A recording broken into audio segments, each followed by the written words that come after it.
Et on continue avec nos interviews pour cette deuxième édition du Retail Day en partenariat avec Bourse Direct. Et l'homme qu'on reçoit aujourd'hui est un homme animé, un champion du dessin animé, c'est Marc Dupont-Avis. Tu es PDG de Xilam. Bonjour d'abord et merci d'être venu. Bonjour Marc. Est-ce que tu peux nous présenter ton activité? Alors ton activité, elle me fait sourire parce qu'elle me fait toujours retomber en enfance. Et j'en ai besoin. C'est fait pour parce qu'on s'adresse évidemment aux enfants, mais on s'adresse aussi aux, comme dirait Saint-Exupéry, aux enfants qui sont restés encore dans le cœur des adultes. Ouais. Voilà. Et c'est vrai qu'on a beaucoup d'adultes en fait qui regardent nos programmes, mais pas simplement des enfants. Bon, ça va, j'ai pas honte alors, parce que je les regarde et j'osais pas le dire. Voilà, non, mais n'aie pas honte et je suis souvent interpellé sur le sujet par pas mal d'adultes. Alors, au début, ils disent qu'ils regardent ça avec leurs enfants, puis ensuite finissent par avouer qu'ils le regardent tout seuls. Voilà, notre activité à nous, c'est l'animation, le dessin animé. On est ce qu'on appelle un pure player de l'animation, mais on est en vente sur l'ensemble de la chaîne de valeur puisqu'on est créateur, producteur et distributeur. D'accord. Voilà. L'avantage de ce modèle, évidemment, c'est qu'on est, pendant très longtemps, on a été principalement, exclusivement sur un modèle propriétaire, c'est-à-dire qu'on reste propriétaire de 100% des programmes et donc des IP, des propriétés intellectuelles qu'on crée, ce qui dans notre métier est très important, surtout là où Xilam est positionné, puisque quand un programme est bien produit, bien pensé pour le marché mondial, ben, il a une durée de vie absolument incroyable, il s'exporte très bien et ça génère des revenus dans le temps, et d'où la force du catalogue de Xilam. C'est ça, donc il y a les nouveaux programmes et il y a ce qu'on appelle ton catalogue qui te génère des revenus récurrents. Reviens juste sur cette notion, parce que bon, tu l'as dit rapidement pour les gens qui ne sont pas des professionnels, l'IP, donc la propriété intellectuelle, c'est quoi? Donne-nous un exemple, de marque forte que tu as, dont tu as la propriété intellectuelle, et quel est l'avantage d'avoir la propriété de ces marques? Quand on crée Guy et les cafards en 1997, donc on parle de ça il y a presque 27 ans aujourd'hui, Xilam signe un contrat avec un ensemble d'artistes qui vont créer cette œuvre pour le compte du studio. On devient propriétaire de cette marque, de ces personnages et de tous les dérivés qu'on peut faire là-dessus. Et on va donc produire d'abord en général une première saison d'épisodes pour le marché. Si c'est un succès, on va continuer une deuxième saison, etc., etc. Et comme on est dans cette modèle économique de 100% propriétaire, tous les fruits en fait de la vente, pas simplement de la première saison, de toutes les saisons derrière. Ça continue à tomber en fait. Voilà, nous, aujourd'hui, on génère encore des revenus sur la première saison qu'on a produit en 97, 98, 99. Comme les héritiers de Claude François sur Comme d'habitude. Voilà, mais plus proche de nous, Tom et Jerry. Voilà, Tom et Jerry, ça a été créé il y a 70 ans maintenant, et ça continue à marcher très bien. Donc ça, c'est un modèle extraordinairement vertueux. Voilà, on a plusieurs propriétés comme ça, phares dans le catalogue, et qui permet de tirer l'ensemble du catalogue. Et ce qui, dans notre métier, est plutôt rare dans l'audiovisuel, nous permet d'avoir des revenus récurrents. Alors, il y a deux types de revenus récurrents. En fait, il y a les produits du catalogue eux-mêmes. Bien sûr. Puis quand vous avez des marques fortes, en dehors du catalogue, vous pouvez continuer à produire des nouvelles saisons. C'est ce qu'on appelle les revenus des nouvelles productions. Mais donc, on peut compter sur la force de nos marques pour avoir une activité un petit peu récurrente. Alors, ton secteur a été sous pression, on l'a vu. Tu as publié tes résultats pour le premier semestre. On a l'impression que ça y est, on est arrivé un peu à une inflexion, que est-ce que le pire est derrière nous? Est-ce qu'aujourd'hui, la situation d'abord du marché en général et ta situation en particulier, c'est des bonnes perspectives? Alors, globalement, la situation du marché est assez tendue dans le domaine du kids, ce qu'on appelle les enfants, grosso modo pour les programmes à destination des enfants. Alors, on est dans une fin de cycle. En fait, bon, j'ai l'avantage et l'inconvénient d'avoir 30 ans dans ce métier, donc je sais à peu près comment ça fonctionne. C'est la troisième crise que je rencontre. Ce sont des cycles qui durent de 8 à 10 ans. Les cycles sont toujours construits, en fait, les nouveaux cycles sont toujours construits sur des disruptions dans la distribution des œuvres. Bon. Il y a 20 ans, c'était les chaînes thématiques qui ont tout renversé la table. Il y a 10 ans, ce sont les plateformes qui ont renversé la table. On verra ce qui bientôt renversera la table. C'est un peu tôt encore pour le dire. Mais donc, on est dans cette fin de cycle. Qu'est-ce que ça veut dire? Ça veut dire qu'il y a un moment où les disrupteurs ont pris des parts de marché importantes. Le marché se fragmente, donc il devient moins rentable. C'est un marché qui devient hyper conservateur, hyper tendu. Et là, en l'occurrence, ce qu'on a vécu, surtout fin de 2022 et surtout l'année 2023, c'est les grandes plateformes de streaming, notamment Netflix et Disney, qui tiraient beaucoup le marché, étaient rentrés dans une espèce de maturité, ils étaient partis dans une espèce de croissance à l'infini, voilà, en investissant de façon, voilà. Et là où Netflix, lui, a vraiment gagné la bataille, Disney, comme Warner d'ailleurs, il n'y a pas que Disney derrière, etc., sont retrouvés les uns avec des dettes, les autres avec des déficits, donc ils ont, avec les taux d'intérêt, l'Ukraine, enfin tout l'ensemble de choses comme ça, etc., se sont mis à désinvestir considérablement. Donc on est dans ce moment un peu compliqué, mais ça concerne le kids. Donc le marché, ce n'est pas que le marché pour enfants. D'accord. Et toi aujourd'hui, tu peux nous commenter un peu ta première partie de l'année on l'a vu sur le communiqué, mais pour les gens qui n'ont pas suivi un peu la publication de tes résultats, c'est quoi? C'est un semestre en demi-teinte ou au contraire c'est un semestre qui nous ouvre des perspectives? Non, c'est un semestre de reconstruction. On a eu l'année dernière, en fin d'année, 2 très mauvaises nouvelles justement de Netflix et Disney, avec ces désinvestissements qui ont complètement compromis. Je rappelle, c'est important notre métier. Notre métier a des gros avantages. C'est que c'est des cycles longs. C'est ça. Et c'est un métier dérisqué. C'est-à-dire que la réalité, c'est que nous, quand on investit, quand on rentre en production, on est préfinancé par des contrats fermes d'acquisition. Nous, on ne se lance pas comme ça à la production en disant on verra si ça marche. Bon. Et on est sur des cycles relativement longs. L'inconvénient du cycle long, c'est que pour retourner la chose quand tout d'un coup vous avez des mauvaises nouvelles, il faut un petit peu de temps pour reconstruire. C'est un peu ce qu'on fait.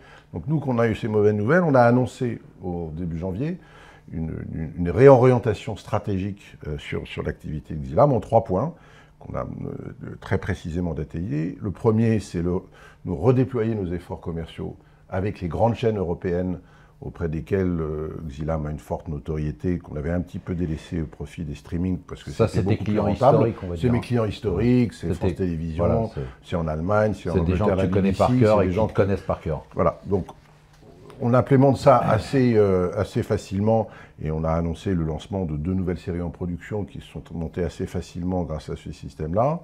La deuxième partie, c'est de poursuivre dans l'autre partie du segment de l'animation qui, elle, n'est pas affectée par la crise, qui est l'animation adulte, qui est une stratégie qu'on a initiée déjà depuis 2-3 ans et qui commence à porter ses fruits. On vient de lancer une très grosse série sur Netflix qui s'appelle Twilight of the Gods, qui, pour ceux qui le connaissent, a été créée et réalisée par Zack Snyder, une immense star américaine de la réalisation, voilà, et qui commence à porter ses fruits.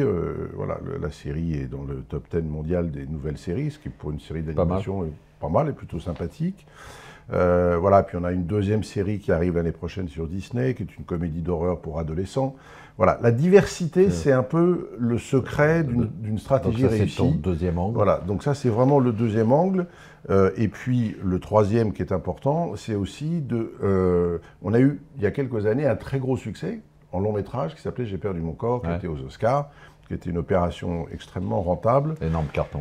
Énorme carton qui a fait beaucoup pour l'image de marque de Xylam. Et donc on a décidé de poursuivre dans cette stratégie pour faire des formats long métrage qui sont financés comme les séries, préfinancés par des contrats de préacquisition. Et on vient de lancer, pareil, au cours de ce début d'année, le premier long métrage qui s'appelle Lucy Lost. Voilà, ces 3 parties-là. Donc c'est ça tes facteurs clés pour la croissance, pour l'avenir, c'est ça tes 3 axes principaux? C'est vraiment les axes qui vont permettre à Xylam de poser les pierres de la nouvelle croissance. Voilà. Donc il faut qu'on continue dans ce sens-là. Moi je suis très content parce que cette stratégie, on l'a implémentée et on a déjà des succès. Il faut qu'on continue et qu'on poursuive dans cette voie-là.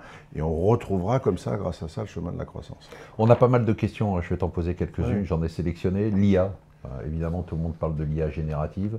C'est quoi pour toi? C'est un danger ou au contraire c'est un atout formidable? C'est ni un danger ni un atout, pour des raisons assez simples. Nous, on l'utilise. On a un labo de R&D chez Xilam qui s'occupe de toutes les nouvelles technologies. Donc, ça fait partie des nouvelles technologies. Ça a de l'influence de notre métier sur des choses relativement périphériques. D'accord. Ça touche très très peu au cœur du métier, mais pour une raison que je vais expliquer en 2 mots, qui est assez simple à comprendre. L'IA générative fonctionne si et quand elle est entraînée par une data qui est monstrueuse, qui est celle dont on peut disposer sur Internet. Donc il lui faut une énorme data. Quand vous faites des images photoréalistes, vous avez une énorme data disponible. Quand vous faites du dessin, la data est très faible. D'accord. Et en plus, un dessin animé ne ressemble pas à un autre dessin animé. Donc l'IA est incapable de générer un pattern, un modèle qui pourrait s'inspirer de ça. Donc elle est vraiment impuissante dès qu'on est dans le dessin à générer quelque chose à la place des créateurs. Au moins un domaine dans lequel elle ne va pas nous remplacer tout de suite. Exactement. Tout de suite. Tu as parlé de ce succès formidable, bravo d'ailleurs, de Twilight of the Gods. Comment Netflix t'a identifié? Pourquoi toi en fait? Bon, d'abord, on a des relations anciennes avec Netflix et Zack Snyder avait vu, apprécié, beaucoup admiré ce long métrage J'ai perdu mon corps qui avait été aux Oscars, avait été très impressionné par ce film. Et quand Zack et Netflix se sont dit à qui on va confier la production, Génial. Le nom de Xilam est arrivé là-dessus. Incroyable. Voilà, donc ils sont venus nous voir et puis on s'est mis d'accord, nous on était enthousiastes. Zack, ça fait plaisir parce que c'est une très grande signature hollywoodienne et que Netflix, sur de l'adulte, nous continue à nous faire confiance, c'est chouette.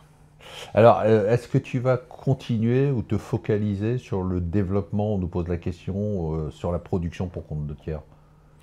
On va continuer, on ne va pas se focaliser parce que même si depuis 1 an ou 2, la prestation a pris beaucoup d'importance dans notre business, mais c'est normal puisqu'il fallait rentrer dans ce marché de l'adulte, on va ce qu'on recherche, il y aura des années plus, des années moins, etc. Mais ce qu'on recherche, c'est un équilibre entre le propriétaire qui à long terme reste quand même le business le plus rentable, puisque c'est du catalogue. Voilà, c'est ce que tu expliquais tout à l'heure. C'est ce que j'ai expliqué tout à l'heure. Mais si on veut sécuriser la croissance, il faut aussi qu'on marche sur le marché de la prestation, qui est un marché très dynamique, parce que les Américains adorent le talent des Européens, et en particulier des Français.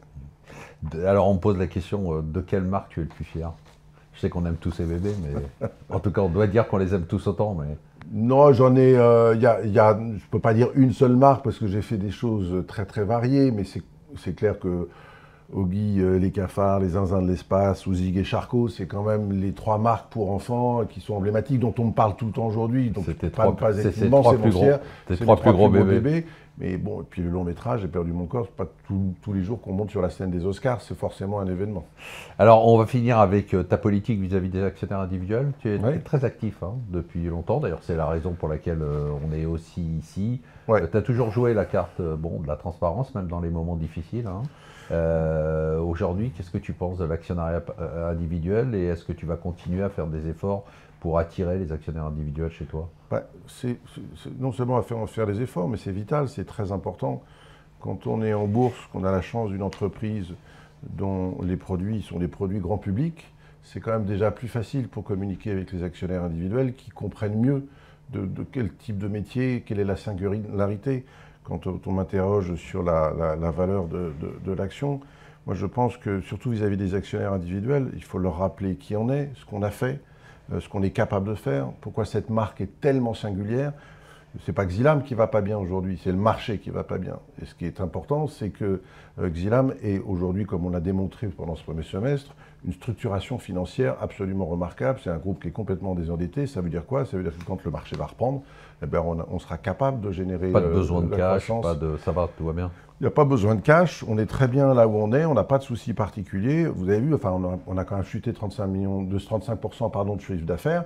Bah, mine de rien, on garde un résultat relativement équilibré. Vrai. Donc, et en plus, on fait du free cash. Donc tout se passe bien. Je pense qu'il faut rassurer les gens de ce point de vue-là. Mais il faut évidemment communiquer. C'est pour ça qu'avec vous, on essaie de faire beaucoup de choses. On communique sur nos résultats. On a fait des visites de sites. On envoie des newsletters. Voilà, on fait toute cette activité. Donc tout ça, tu vas continuer. On va continuer, bien sûr. Et moi, je pense que l'actionnariat individuel, il a des vertus aussi. C'est que quand on s'attache à une marque, à un nom, on le fait par-delà les résultats d'une année ou d'une autre. Si chacun comprend qu'on est sur un métier de cycle très long et qu'on regarde l'histoire de Xilam, on comprend que l'histoire, elle ne s'arrête pas là, qu'elle va continuer. Et dernière question, est-ce que tu as l'impression que la bourse, justement, te juge trop sévèrement ou comment tu as vécu? Bon, alors là, depuis le début de l'année, le cours a repris à une vingtaine de pourcents, après une baisse qui était assez marquée. Tu te dis quoi? Tu te dis, bon, bah, c'est normal, c'est le jeu. Bon, je fais preuve d'un peu de philosophie, ça fait longtemps que je suis en bourse, on a eu des hauts, des bas, on a eu des longs bas, des hauts spectaculaires. Je pense que la bourse, elle travaille aussi parfois en surmultipliant dans un sens et dans un autre. Là, on est dans le mauvais sens. Voilà, moi ce que je dis, c'est ce que je viens d'expliquer à l'instant. C'est pas Xilam qui va mal, c'est le marché. Là, regardez la marque Xilam, ce qu'elle est capable de faire. Donc dès que le marché reprend, Xilam va reprendre et ça se passera très très bien. Eh bien, c'est tout le mal qu'on te souhaite, voilà. Que le marché reprenne, que Xilam reprenne, que tu continues sur tes 3 axes que tu as très bien développés et que la petite remontée qu'on a depuis le début de l'année s'amplifie. Et puis on se retrouvera pour fêter tout ça à chaque fois, à chaque nouvelle étape. Voilà, et on continuera à s'en parler avec les actionnaires individuels avec plaisir. Merci et on se retrouve nous pour une nouvelle interview dans quelques secondes.